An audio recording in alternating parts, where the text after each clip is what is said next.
Hey everybody from the Mighty Makani, August 11th update. Sorry, I keep saying August. July 11th update, 10th day out at sea.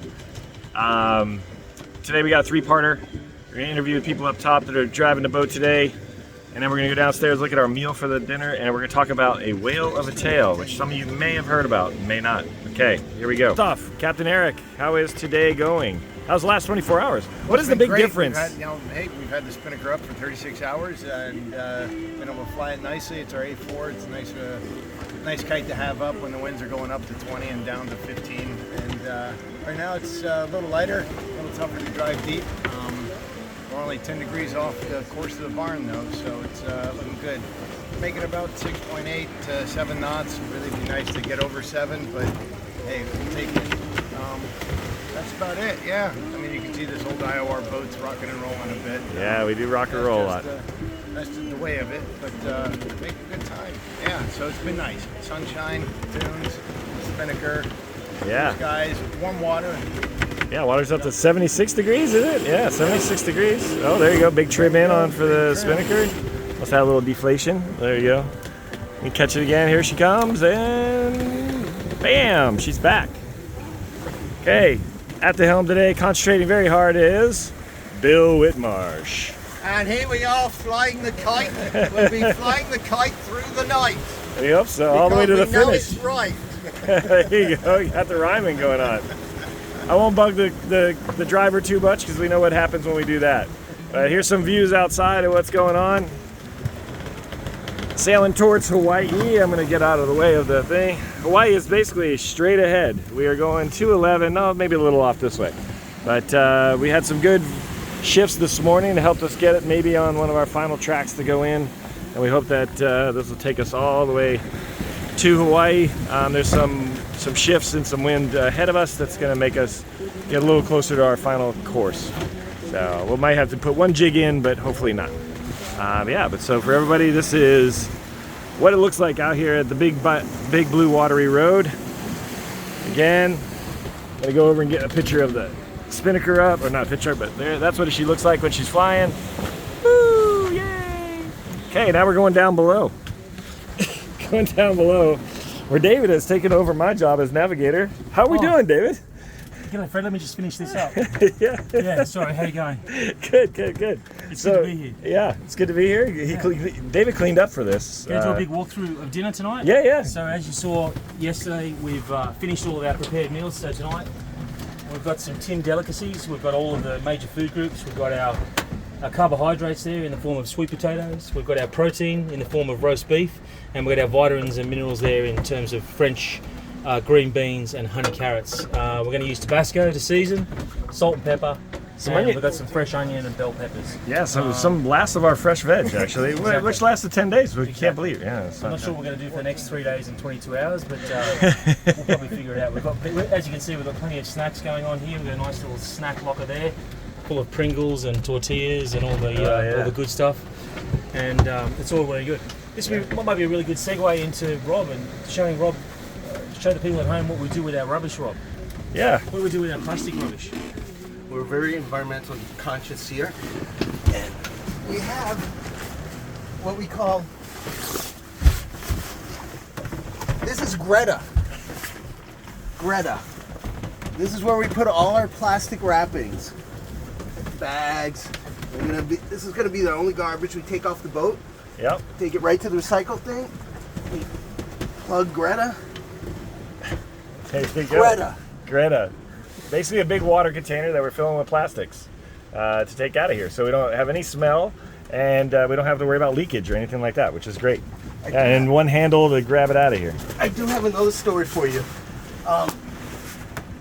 In the stern of the boat, in the driver's footwell, where the cockpit drains are, with the following sea, there's been constant 3 inches of water sloshing about. Yes. So we all go with bare feet. Bare feet. There you go. Or wet shoes. And I've been calling it the aquarium. Yeah. And last night, it was an aquarium. A flying fish came in and hit Fred and was floundering around in the cockpit aquarium. Yes. Yeah. And then David saved me from the flying fish around my feet. He scooped it out. There was much shrieking and much feminine noises being made by the culprits, but we managed to get the culprit out and eject him back into the ocean where he belongs. Yeah. One thing I didn't point out in the galley, Fred, which is really interesting for your viewers at home, is as you can see, we're rocking the jet boil. So, as most of the Grand Prix yachts do, when they race we're offshore, just like Comanche, including right? Comanche, they run the offshore. We're doing the jumbo model because we're big coffee consumers on the boat, as you can see by the French press there. Yeah, that's how we keep it classy here. Yeah, I just thought I'd point that out. Okay, and the last part of this video is going to be the whale of a tale. So what happened? 2 nights ago now? Yep. 2 nights ago. Let's break it down. What did you see, David? David was driving when this happened. And we had a spinnaker up, so we weren't in a position to be very manoeuvrable, and it was the middle of the night, and we had breeze on, and I saw something in front of the boat. I saw what I thought was maybe a wave, a bit of wash, a bit of surge, breaking in front of us, and then all of a sudden it did it again, and I knew straight away it wasn't a wave, and I looked, and in front of the boat a head came up. And we have a lot of whales in Australia, so I knew it was a humpback whale. And it came up and it looked at me out of its left eye with its bright big eye like this, looked at me and basically said, "What are you doing?" And there was another whale in front. I could tell there was more than one in the vicinity. And then the next one popped up, and his tail popped up more or less in front of us. Yeah, right. And we had no choice but to strike him. And I was ready for a dead stop. I thought we were going to stop for sure.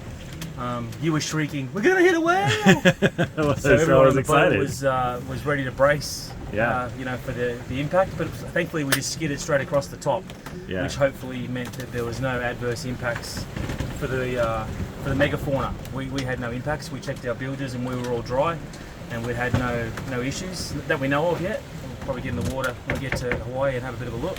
Yeah. But it was pretty cool. And so to think we were 1,100 miles from shore, if that whale had wanted to cause us some harm or had accidentally flicked at our rudder or something like that, we were a long way from getting back to either Hawaii or back to California. So it was a good tale. But it makes you think to yourself how big this Pacific Ocean is, and 1 or 2 sleeping whales just happened to come across us under spinnaker in the middle of the night. Yeah. But it was pretty cool.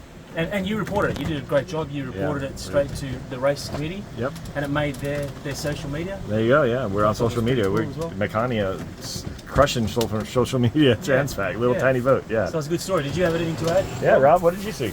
I saw after the initial shrieking, I looked up and I saw the tail sticking out, maybe It's like right off the bow. 20 feet to starboard, right on the bow. Yeah. And then we felt the impact, which I would describe as similar to running aground in sand, where you just kind of whoop for a little bit and then we were gone. It was just a minor little lurch. And then I was worried, is this one of those weird orcas going to come back and eat the rudder? Like they do. And of course, there's no orcas around here, but that was my reaction. Oh my God, was that an orca? I think it was definitely humpback, 100% humpback. Yeah. I put a message on my Facebook, and a friend of mine, Greg Moore, shout out to Greg Moore, just sailed his boat down from the Gold Coast to Sydney, and he was telling me that there was just whales everywhere. It was the whale superhighway, and they were dodging them all the way on the east coast. So we know what a humpback looks like, and this was definitely at least one humpback whale. Sweet. I'll cover your camera. I guess I'm the one that was shrieking, but I was like, whoa, it's a whale! It's a whale! We hit a whale!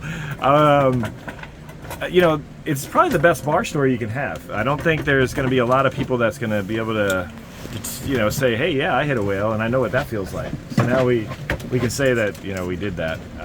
Not that we're going to sit here and compare bar stories, but that's a good one to have. It's a good one. It's going to get better after a couple drinks. Yeah, after a couple drinks, and be like, we were like launching and crazy. No, yeah.